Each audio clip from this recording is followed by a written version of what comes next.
pertama yaitu topik A, membahas tentang ada hewan apa saja di sekitarmu.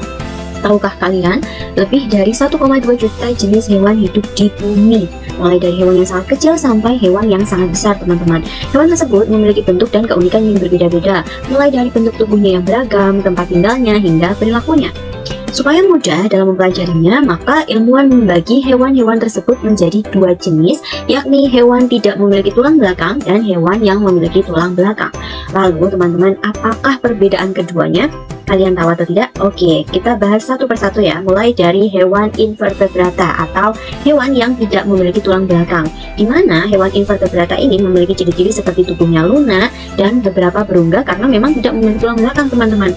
Hewan-hewan yang termasuk dalam kategori invertebrata itu ada beberapa jenis. Yang pertama, ini ada hewan berpori. Contohnya adalah spons. Ini ya teman-teman, seperti ini spons yang hidup di laut. Kemudian yang kedua itu adalah hewan berunggah. Contohnya ada ubur-ubur dan bunga karang. Lalu contoh hewan invertebrata yang ketiga adalah cacing. Contohnya ada cacing pipih, cacing benang, dan cacing gelang. Lalu yang keempat itu adalah hewan lunak. Contohnya ada kerang, siput, cumi-cumi, dan sebagainya, teman-teman. Lalu kelompok hewan invertebrata yang kelima adalah hewan dengan kaki beruas. Contohnya ini ada kepiting, kemudian ada udang, laba-laba, dan juga belalang. Sementara contoh yang keenam itu ada hewan berkulit duri. Yang termasuk dalam invertebrata ini adalah bintang laut, teman-teman. Oke, sampai sini teman-teman bisa membedakan ya, dan mudah bukan untuk dihafal? Ya, benar sekali. Kita lanjutkan ke hewan vertebrata, teman-teman. Hewan ini adalah hewan yang memiliki tulang belakang. Para ilmuwan membagi hewan vertebrata menjadi beberapa jenis. Yang pertama, itu ada agnatha dengan ciri-ciri tubuhnya halus atau licin dan tidak bersisik. Contoh dari hewan agnatha ini adalah belut, teman-teman. Lalu, yang kedua itu ada pisces. Sering kita kenal dengan ikan. Jadi, semua ikan yang hidup di laut maupun hidup di air tawar itu masuk ke dalam contoh dari pisces ya, teman-teman. Lalu yang ketiga itu ada amfibi, merupakan hewan tulang belakang yang dapat hidup di dua alam, teman-teman, yaitu dapat hidup di darat dan di air. Contohnya ada kata. Lalu kelompok hewan vertebrata yang berikutnya itu ada reptil, teman-teman, yaitu hewan yang melata. Contohnya ini ada ular, kemudian ada buaya, ada kadal, lalu ada kura-kura. Dan kelompok hewan vertebrata berikutnya itu ada aves, teman-teman, merupakan hewan yang memiliki bulu. Contohnya ada burung elang, kemudian ada ayam, dan ada bebek. Kelompok hewan vertebrata yang berikutnya itu ada mamalia, yaitu hewan yang menyusui. Contohnya itu ada kucing, kemudian sapi, kemudian nanti juga ada kuda, ada kambing, dan lain sebagainya, teman-teman. Oke, kita lanjutkan ke topik B, yang mana kita akan mempelajari apakah semua hewan sama tidak, teman-teman? Oke, kita cek ya sama atau tidak. Ternyata setiap hewan itu memiliki ciri khasnya masing-masing, teman-teman. Contohnya kucing dan cacing, di mana kucing memiliki 4 kaki, sedangkan cacing tidak memiliki kaki. Kucing memiliki mata, telinga, hidung, dan mulut, sedangkan cacing sama sekali tidak memilikinya. Kucing dapat berjalan, sedangkan cacing hanya bisa menggeliat. Keduanya memiliki tubuh dan perilaku berbeda. Jadi, hewan satu dengan hewan yang lainnya itu berbeda ya, teman-teman. Banyak sekali jenis hewan dan mereka berbeda satu dengan yang lainnya, teman-teman. Ada hewan yang hidup di darat, di air, ada juga hewan yang bisa hidup di dalam tanah. Ada hewan yang bisa terbang, tapi ada juga hewan yang tidak bisa terbang. Selain bentuk tubuhnya yang berbeda-beda, ternyata ada juga hewan yang bentuknya terlihat sama, tapi ternyata berbeda jenis, teman-teman. Seperti kucing yang umumnya kita temui seperti berikut ini, teman-teman. Nih, jenis kucing yang populer di Indonesia. Berdasarkan data dari Asosiasi Kucing Internasional, terdapat 71 jenis kucing yang dikenal di dunia. Ini ada kucing Anggora, kucing Persia, kucing Siam, Scottish Fold, dan lain sebagainya. Setiap kucing bisa memiliki bentuk fisik yang berbeda, teman-teman. Bentuk rambut kucing Persia panjang dan tebal, berbeda dengan kucing Siam yang pendek dan halus. Nih ya, bisa terlihat. Bulunya tebal dan panjang, sementara Siam itu bulunya pendek. Lalu, bentuk wajah kucing Anggora dengan kucing Siam juga berbeda, teman-teman. Namun, meskipun demikian, mereka termasuk satu spesies, yakni spesies kucing. Kemudian, ini teman-teman, topik C, mengapa hewan memiliki bentuk tubuh yang berbeda-beda? Jadi, setiap bagian tubuh hewan itu diciptakan dengan keunikan masing-masing, teman-teman. Meskipun bagian tubuhnya terlihat sama, tapi fungsi dan bentuknya berbeda. Contohnya, seperti kaki kucing dan kaki anjing. Kaki kucing runcing dan melengkung, berbeda dengan kuku anjing yang tumpul dan tebal. Nih, bisa terlihat ya teman-teman, kuku kucing ini bagian atas itu runcing dan melengkung, sementara kuku anjing itu tumpul dan tebal. Lalu ini, telinga kucing itu dia tegak teman-teman, sementara telinga anjing itu lebih panjang. Kemudian moncong kucing ini lebih pesek ya daripada moncong anjing yang mancung. Jadi kucing itu dibekali kemampuan untuk memanjat dan memiliki gerak yang lincah. Oleh karena itu, kuku kucing tajam dan melengkung agar bisa mencengkram pohon atau benda lain sehingga mudah untuk memanjat teman-teman. Sementara berbeda dengan anjing yang tidak bisa memanjat, kukunya hanya digunakan untuk membantu berlari dan membuat gerakan berbelok. Anjing umumnya lebih berat dari kucing, kukunya lebih besar agar lebih mampu menopang tubuhnya. Begitu ya teman-teman. Paham ya? Oke, kita lanjutkan. Jadi, bentuk bagian tubuh hewan dipengaruhi oleh perilaku dan cara hidup hewan tersebut. Kemudian cara makan, cara bergerak, cara mendapatkan makanan, cara beraktivitas sehari-hari, dan sebagainya. Setiap bagian tubuh hewan berfungsi untuk membantu hewan agar dapat bertahan hidup, teman-teman. Berdasarkan jenis makanannya, hewan dibedakan menjadi 3, yaitu yang pertama ada hewan herbivora. Hewan-hewan yang memakan tumbuhan seperti kelinci, sapi, dan kambing. Bentuk gigi hewan ini rata dan tidak memiliki taring, teman-teman. Berbeda pula dengan ayam dan burung yang memakan biji-bijian. Hewan ini memiliki paruh yang kuat untuk menghancurkan makanannya. Lalu, kelompok yang kedua itu ada hewan karnivora, yaitu hewan-hewan yang memakan daging seperti anjing, kucing, harimau, singa, buaya, dan lain sebagainya.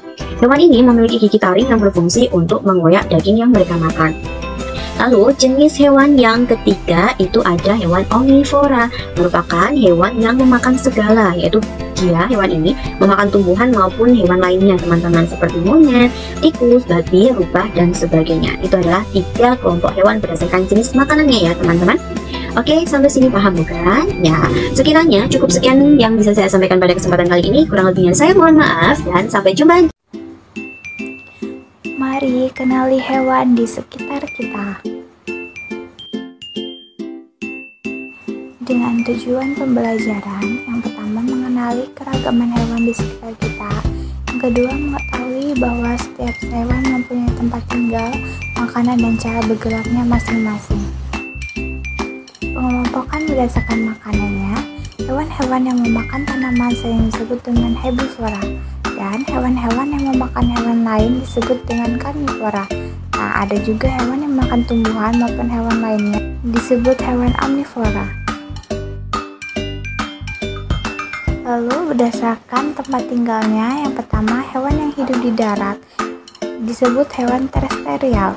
Hewan ini menghabiskan seluruh hidupnya di daratan dan memiliki adaptasi khusus untuk bertahan hidup di lingkungan tersebut. Contoh seperti harimau, elang, ular, kadal, dan lain-lain. Yang kedua, hewan yang hidup di air bisa disebut hewan akuatik. Hewan ini hidup di lingkungan air, baik air tawar, air payau, maupun air laut. Mereka memiliki adaptasi khusus untuk bernapas di air dan bergerak di air. Contoh hewan air, ikan, lele, mas, nila, gurame, hiu, paus, lumba-lumba, dan lain-lain. Yang ketiga, hewan yang hidup di darat dan di air seperti bisa disebut hewan amfibi. Hewan ini memiliki kemampuan untuk hidup di 2 habitat, yaitu darat dan air. Mereka beradaptasi khusus memungkinkan mereka untuk bernapas di udara dan air, serta bergerak di kedua habitat. Lalu yang terakhir, hewan bertulang belakang dan tanpa tulang belakang. Hewan ini, hewan invertebrata, adalah hewan yang tidak memiliki tulang belakang. Tubuhnya lunak dan beberapa berongga karena memang tidak memiliki tulang.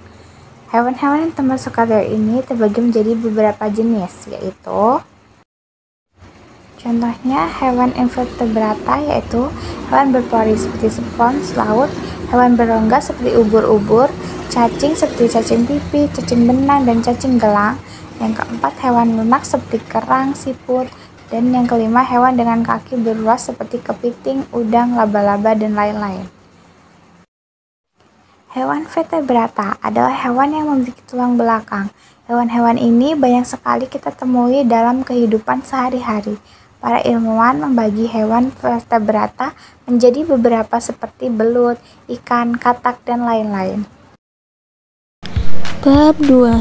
Siklus hidup, rangkaian perubahan pada makhluk hidup. Tujuan pembelajaran yang pertama, mengidentifikasi seperti apa siklus hidup pada manusia, tumbuhan, dan hewan. Yang kedua, memahami bahwa tidak semua hewan memiliki siklus hidup yang sama. Yang ketiga, mengidentifikasi hewan yang melahirkan dan juga bertelur. Siklus hidup artinya kejadian yang terus berulang-ulang pada makhluk hidup yang terdiri dari beberapa bagian tahap. Contohnya pada siklus hidup manusia berawal dari janin, lalu bayi, lalu anak-anak, lalu dewasa. Selanjutnya siklus hidup pada tumbuhan tomat berawal dari biji, lalu tumbuh akar, lalu menjadi tumbuhan muda, lalu tumbuh bunga, lalu menjadi tumbuhan dewasa, dan berbuah tomat. Lalu selanjutnya siklus hidup pada hewan kucing, berawal dari bayi kucing, lalu menjadi anak kucing, lalu menjadi kucing dewasa. Apakah semua hewan memiliki siklus hidup yang sama? Tidak semua hewan sama, karena hewan ada berkembang biak dengan cara melahirkan dan juga bertelur. Ada banyak sekali hewan yang bertelur di sekitar kita, misalnya seperti ayam, bebek, cicak, dan masih banyak yang lainnya. Sedangkan hewan yang melahirkan memiliki ciri-ciri, yaitu memiliki daun telinga seperti kucing, kambing, kelinci, dan juga masih banyak yang lainnya. Mungkin itu saja materi yang dapat saya sampaikan. Semoga bermanfaat ya. Terima kasih, sampai jumpa.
Assalamualaikum warahmatullahi wabarakatuh.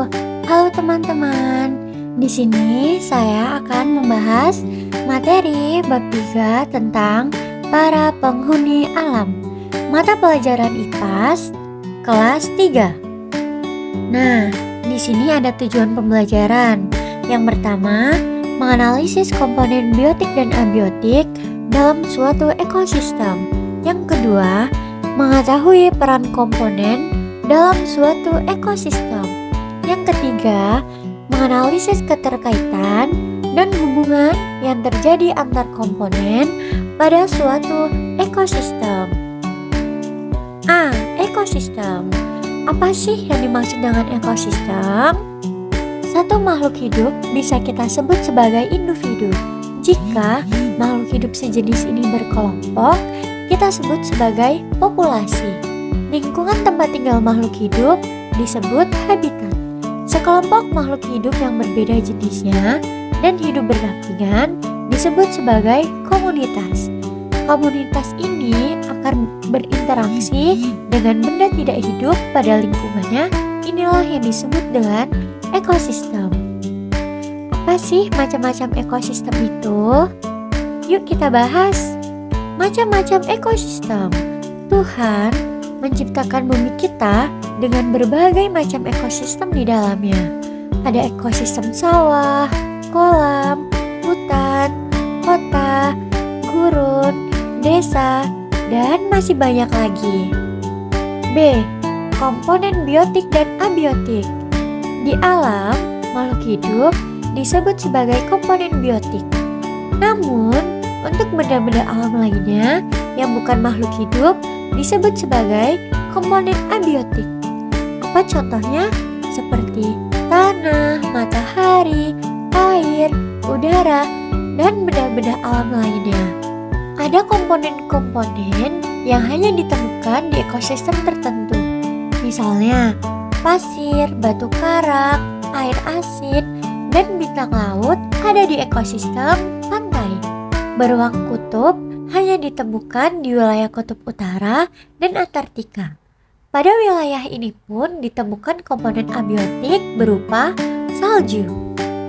Teratai dan eceng gondok ditemukan di ekosistem danau atau air tawar. Terima kasih, itu saja materi yang dapat saya sampaikan.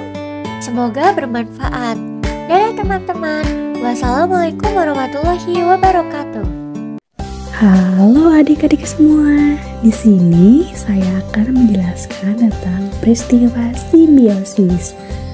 Apa sih simbiosis itu? Simbiosis ialah sebuah hubungan timbal balik di antara dua makhluk hidup yang berbeda.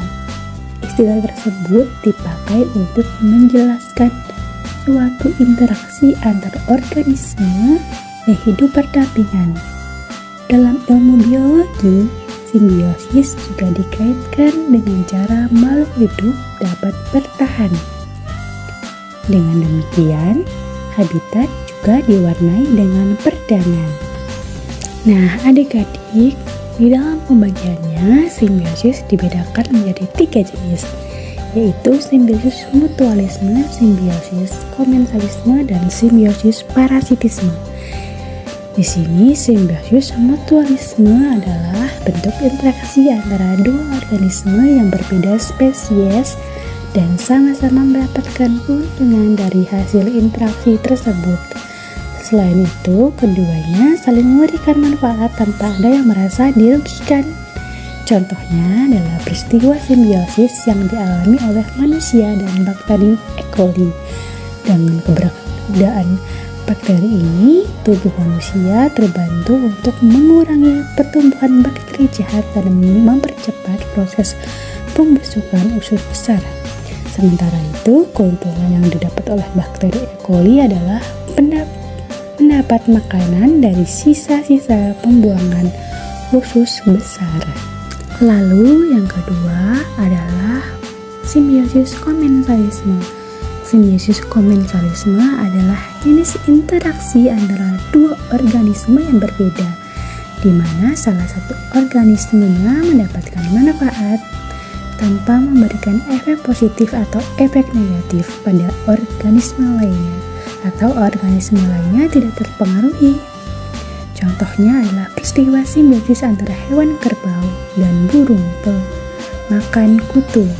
Burung pemakan kutu seperti burung bangau atau ibis, seringkali mereka memakan kutu dari hewan kerbau atau hewan besar lainnya. Mereka menempel pada kulit hewan tersebut.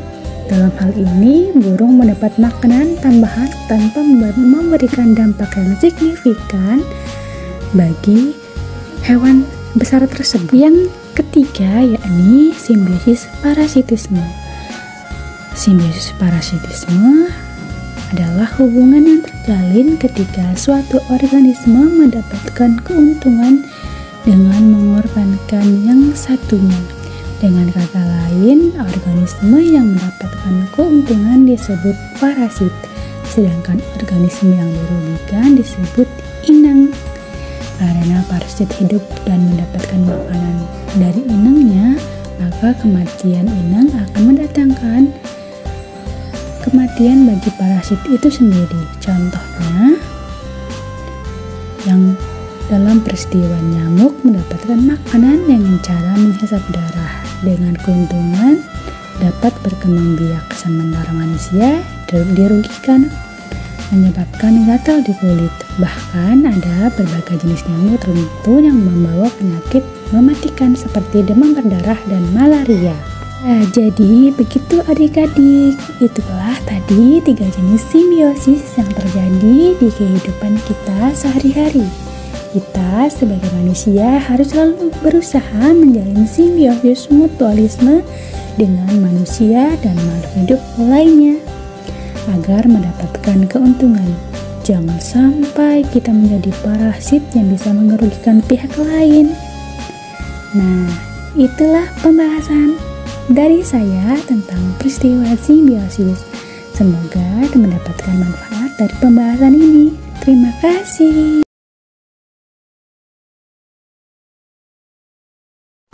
Dalam cerita animasi ini, anak-anak kelas 3 akan belajar tentang energi makanan. Mereka akan berkenalan dengan konsep energi kimia dalam makanan dan bagaimana makanan memberikan energi bagi tubuh kita. Cerita ini akan menekankan pentingnya makan dengan sehat dan makan sampai habis agar mendapatkan energi yang cukup. Pada suatu hari, di sebuah desa yang damai, ada sekelompok anak-anak kelas 3 yang sangat ceria. Mereka adalah Dubi, Andi, dan juga Lisa. Mereka sangat penasaran tentang energi dan bagaimana energi dapat membantu mereka tumbuh dan beraktivitas dengan baik. Suatu hari, mereka semua berkumpul di rumah Dubi untuk belajar bersama. Tiba-tiba muncul seorang robot ajaib bernama Enerbot.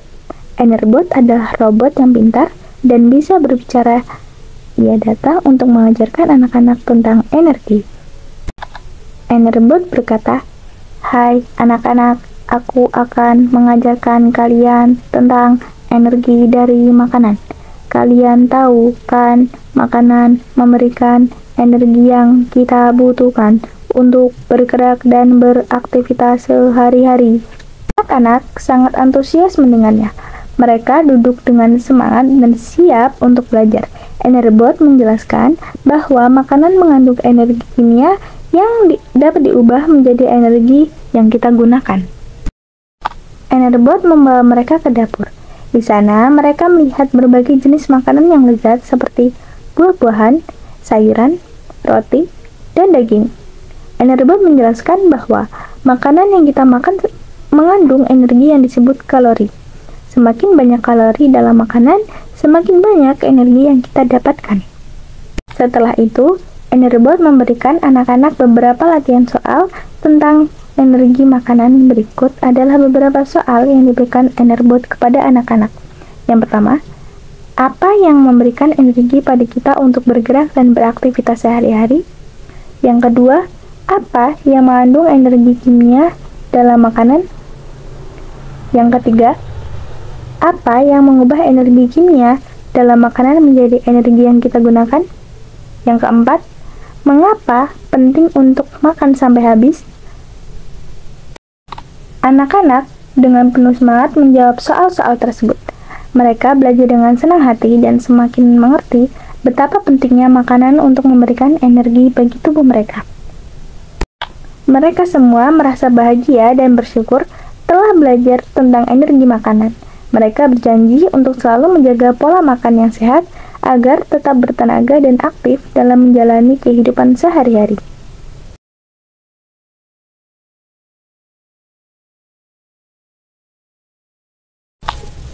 Dalam cerita animasi tadi, Budi akan belajar tentang berbagai jenis energi yang ada di sekitar kita. Ia akan berkenalan dengan energi kinetik, energi potensial, gravitasi, dan energi angin. Setiap kali Budi bertemu dengan Profesor Ringga, ia akan belajar tentang energi baru dan melihat contohnya dalam kehidupan sehari-hari. Cerita ini akan mengajarkan konsep-konsep dasar tentang energi kepada kalian semua. Pada suatu hari, di sebuah desa kecil, ada seorang anak laki-laki bernama Budi. Budi sangat penasaran dengan energi yang ada di sekitarnya. Ia ingin tahu bagaimana energi dapat membuat segala sesuatu bergerak dan berfungsi. Suatu hari, Budi bertemu dengan seorang pakar ilmu pengetahuan bernama Profesor Ringga. Profesor Ringga sangat senang melihat ketertarikan Budi terhadap energi. Ia memutuskan untuk mengajari Budi tentang berbagai jenis energi yang ada di sekitar kita. Mereka mulai dengan energi kinetik, energi yang ada pada benda yang bergerak. Profesor Ringga membawa Budi ke taman bermain. Di sana mereka melihat anak-anak sedang bermain ayunan. Profesor Ringga menjelaskan bahwa saat anak-anak naik dan turun di ayunan, mereka menghasilkan energi kinetik. Budi sangat kagum melihat energi ini dan ingin tahu lebih banyak. Selanjutnya, Profesor Ringga membawa Budi ke sebuah air terjun. Air yang jatuh dari atas membentuk energi potensial gravitasi. Profesor Ringga menjelaskan bahwa energi ini dapat diubah menjadi energi kinetik jika air digunakan untuk menggerakkan turbin dan menghasilkan listrik. Setelah itu, Profesor Ringga membawa Budi ke sebuah ladang angin. Budi melihat pemandangan turbin angin yang berputar dengan cepat. Profesor Ringga menjelaskan bahwa energi angin dapat diubah menjadi energi mekanik dan listrik melalui turbin angin. Budi sangat terpesona dengan keajaiban energi ini. Setelah menjelajahi berbagai jenis energi, Budi dan Profesor Ringga kembali ke rumah. Budi merasa sangat beruntung bisa belajar tentang energi dari Profesor Ringga. Ia berencana untuk berbagi pengetahuannya dengan teman-temannya di sekolah. Untuk menguji kepahaman kalian, saya punya beberapa soal yang perlu kalian jawab. Yang pertama, apa yang dimaksud dengan energi kinetik? Yang kedua, apa yang dimaksud dengan energi potensial gravitasi? Yang ketiga, bagaimana energi angin dapat digunakan untuk menghasilkan listrik? Yang keempat, apa yang akan Budi lakukan setelah belajar tentang energi? Sumber energi di sekitar kita. Tujuan pembelajaran: 1. Memahami konsep energi dan berbagai bentuknya. 2. Mengetahui sumber-sumber energi yang ada di sekitar kita. 3. Memahami karakteristik dan manfaat dari berbagai sumber energi. Matahari juga merupakan sumber energi utama di bumi. Energi panas dan cahaya dari matahari banyak dimanfaatkan untuk berbagai kebutuhan, seperti pemanas air, pembangkit listrik, tenaga surya, dan lain-lain. Selanjutnya, makanan juga merupakan sumber energi kimia utama bagi manusia dan hewan. Energi kimia didapatkan dari proses pencernaan makanan. Selanjutnya, aliran air sungai atau air terjun biasa dipakai untuk membangkit listrik dengan prinsip gerakan kincir air atau teknologi PLTA, pembangkit listrik tenaga air. Ada juga energi gerak angin, dapat dikonversi menjadi energi listrik melalui pembangkit listrik tenaga angin PLTA. Dan yang terakhir, batu bara merupakan bahan bakar fosil yang banyak dimanfaatkan untuk membangkit listrik. Terima kasih, apabila ada salah, saya mohon maaf.